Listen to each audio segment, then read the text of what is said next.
नमस्कार मंडळी, रॉयल मराठी या यूट्यूब चॅनलवर आपल्या सर्वांचं स्वागत आहे.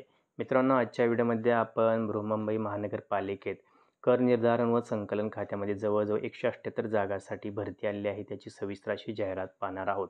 तर विद्यार्थी मित्रांनो, आपण सरकारी नोकरी शोधत असाल तर आपल्यासाठी एक सुवर्ण संधी आहे.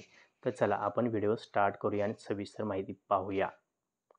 जसे की आपण पाहत असाल, इथं आपल्याला दिसून येत आहे की 178 रिक्त पदे आहेत आणि त्यासाठी आपल्याला महानगरपालिकेच्या ह्या पोर्टलवर जाऊन आपल्याला ऑनलाईन पद्धतीने अर्ज भरायचा आहे. पदाचं नाव आहे क गटातील निरीक्षक पद आहे आणि याची सविस्तर लिंक मी आपल्याला डिस्क्रिप्शनमध्ये देत आहे. डिस्क्रिप्शनमध्ये जाऊन ही लिंक आपण डाउनलोड करा, जाहिरात वाचा एकदा संपूर्ण. त्याप्रमाणे आपल्याला ऑनलाईन पद्धतीने अर्ज भरायचा, याची नोंद घ्यायची आहे. ऑनलाईन अर्ज करत असताना आपल्याकडं व्हॅलिड ईमेल आय डी आणि मोबाईल नंबर असणं आवश्यक आहे, याची आपण नोंद घ्या. आता सरळ सेवेने भरायच्या निरीक्षक संवर्गातील पदाचा तपशील पुढीलप्रमाणे देण्यात आलेला आहे. तपशीलमध्ये काय देण्यात आले आपल्याला? पदाचे नाव निरीक्षक आहे. वेतन श्रेणी जर आपण इथं बघितली तर ती जवळजवळ आपल्याला दिसून येत आहे की 29,200 ते 92,300 वेतन श्रेणी आपल्याला दिसून येत आहे. 178 पदं आहेत आणि गट जर बघितलं तर क गटातील ही पदे आहेत. आता ही खाली जर बघितलं आपण टेबलमध्ये डिटेल आपल्याला सर्व आरक्षणानुसार आपल्याला इथं सर्व पदं संवर्गानुसार पदं आपल्याला दिसून येते. इथं ओपनसाठी 87 पद देण्यात आले आहेत. तर बाकी सर्वसाधारण महिला ह्या सर्वांचा विचार आपण खाली सामाजिक आरक्षणानुसार आपण इथं बघू शकणार आहात. त्याचबरोबर इथं डिसेबल पर्सन म्हणजे दिव्यांगासाठी सुद्धा 7 पदे राखीव ठेवण्यात आले आहेत, ते सुद्धा आपण पाहू शकणार आहात. त्यामुळे आपण दिव्यांग असाल तर आपण खालील जे पद आहे ते भरत असताना जाहिरात अगदी काळजीपूर्वक वाचायचे, जेणेकरून आपला अर्ज कोणत्याही कारणास्तव बाद होता कामा नये. आता इथं डिटेल आपल्याला माहिती दिसून येत आहे की इथं आरक्षण कशा प्रकारे ठेवण्यात आलं आहे. आर्थिकदृष्ट्या दुर्बल, खेळाडू किंवा जे बाकीचे असतात त्यांच्यासाठी इथं पदे ठेवण्यात आले आहेत. आता इथं पुढील आपल्याला बाकीची जी अर्हता आहे ती पुढीलप्रमाणे आपल्याला दिसून येत आहे. निरीक्षक या पदाकरता आवश्यक अर्हता: सरळ सेवेने 50% पदे. उमेदवार कोणत्याही शाखेचा पदवीधर असणे एकतर आवश्यक आहे. आपल्याकडं 10वीला आपल्याकडं जसं की इथं देण्यात आलं आहे की मराठी हा 100 विषयाचा पेपर आपण उत्तीर्ण केलेला असावा. म्हणजेच मराठी हा विषय आपल्याकडं 10वीला असणं आपल्याकडं आवश्यक आहे आणि तो आपण उत्तीर्ण केलेला असावा. आपल्याकडं DOE, SCC किंवा MSCIT किंवा JECTचं प्रमाणपत्र आपल्याकडं असणं आवश्यक आहे, किंवा नसल्यास आपण नियुक्तीनंतर 2 वर्षाच्या कालावधीमध्ये ते मिळवू शकता. अन्यथा आपली सेवा समाप्त करण्यात देण्यात ठेवायचं आहे. तिसरं आपल्याला देण्यात आलं आहे की मराठी व इंग्रजी टंकलेखनाचे प्रत्येकी 30 शब्द प्रति मिनिट, म्हणजेच आपल्या इंग्लिश आणि मराठी टायपिंग 30 वर्ड्स प्रति मिनिटचं आपल्याकडे स्पीड असणं आवश्यक आहे. आणि त्याचबरोबर आपल्याला ह्या टोटल 3च पात्रता आपल्याला महत्त्वाच्या आहे. एक आपल्याकडं कोणती डिग्री असणं आवश्यक आहे, 30 वर्ड्स प्रति मिनिटचं आपल्याकडं सर्टिफिकेट असणं आवश्यक आहे, आणि तिसरं आपल्याकडे MSCIT कंप्लीट केलेलं आपण असणं आवश्यक आहे, किंवा आपण जॉईनिंगनंतर हे कंप्लीट 2 वर्षात करू शकणार आहात. तर आता याकरता वयोमर्यादा आपण जर बघितली तरी पुढीलप्रमाणे ठेवण्यात आलेली आहे. तर ओपनसाठी 18 ते 38 वर्ष, मागासवर्गातील उमेदवाराकरता 18 ते 43 वर्ष आणि दिव्यांगाकरता 18 ते 45 वर्ष इथं वयोमर्यादा ठेवण्यात आलेली आहे. खालील तक्त्यामध्ये जर बघितलं आपण की प्रत्येक प्रवर्गानुसार इथं आपल्याला कशा प्रकारे एजमध्ये रिलॅक्शन देण्यात आले याची सविस्तर माहिती आपण खाली जाऊन बघू शकणार आहात. आता निवडीचे निकष कसे असणार आहेत? तर सर्वात प्रथम आपल्याला MCQ टाईप आपली ऑनलाईन परीक्षा होणार आहे आणि त्यानंतर आपली निवड केली जाणार. तर त्या परीक्षेचं जर आपण बघितलं पॅटर्न कसं असणार आहे, तर मराठी व्याकरण असणार, इंग्रजी व्याकरण, सामान्य ज्ञान, अंकगणित हे सर्व प्रश्न यामध्ये विचारले जाणार आहेत. टोटल आपण जर बघितलं एकूण प्रश्न असणार 100, गुण असणार आहेत 200 आणि 120 मिनिटाचा आपल्याकडे कालावधी असणार आहे. गुणवत्ता यादीत नाव येण्यासाठी किमान आपण 50% गुण मिळवणं सुद्धा आवश्यक आहे. आणि आपल्याला एक टिप देण्यात आली की सामान्य ज्ञान या विषयाची प्रश्नपत्रिका सोडवत असताना आपल्याला मुंबईच्या महानगरपालिकेच्या कार्यक्षेत्रातील भूगोल, इतिहास, हवामान किंवा वैशिष्ट्य, महानगरपालिका प्रोजेक्ट याविषयी आपल्याला प्रश्न येऊ शकतात, याची आपण नोंद घ्यायची आहे. इंग्रजी व्याकरणचा पेपर इंग्रजीतून, मराठी व्याकरणाचा पेपर मराठीतून होणारच आहे, याची आपल्याला नोंद घ्यायची आहे.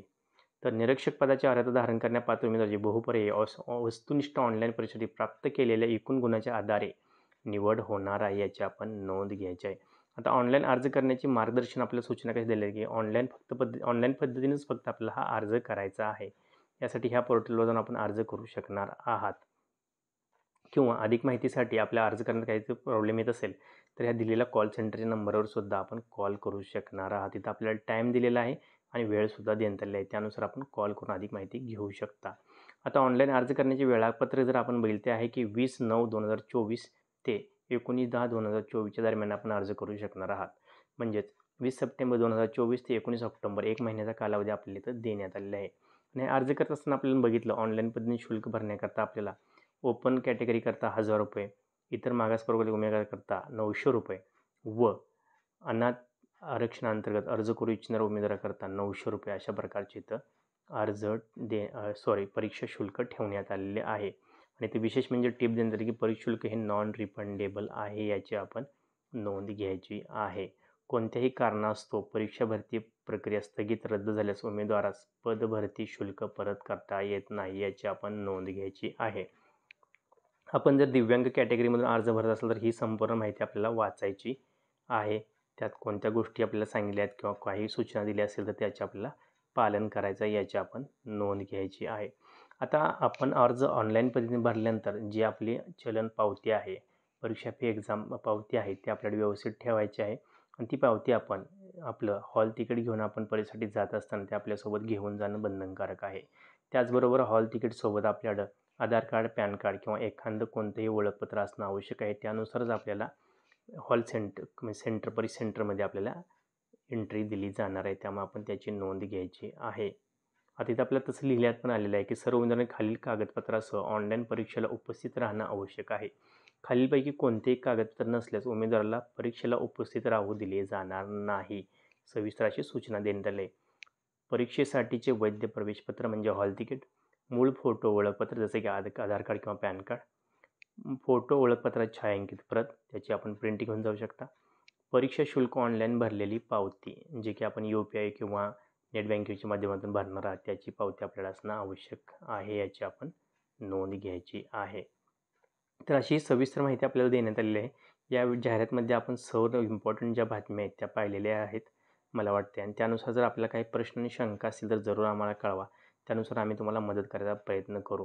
तर मित्रांनो, आजच्या व्हिडिओमध्ये आपण बघितलेलं आहे की मुंबईमध्ये महानगरपालिकेच्या अंतर्गत निरीक्षक पदाची भरती आलेली आहे. त्यामध्ये जवळजवळ 178 जागा आहेत. आणि त्यामध्ये आपण जर बाकीच्या गोष्टी बघितल्या जसं की वेतन जर बघितलं जवळजवळ 93,000पर्यंत 92 ते 93,000पर्यंत आपल्या इथं वेतनसुद्धा देण्यात येणार आहे. डिस्क्रिप्शनमध्ये लिंक दिली आहे, त्या लिंकवर जाऊन आपण ऑनलाईन पद्धतीने अर्ज भरायचा आहे. अर्ज भरायच्या अगोदर ही समोर असलेली जाहिरात अगदी व्यवस्थित आपल्याला वाचायची आहे.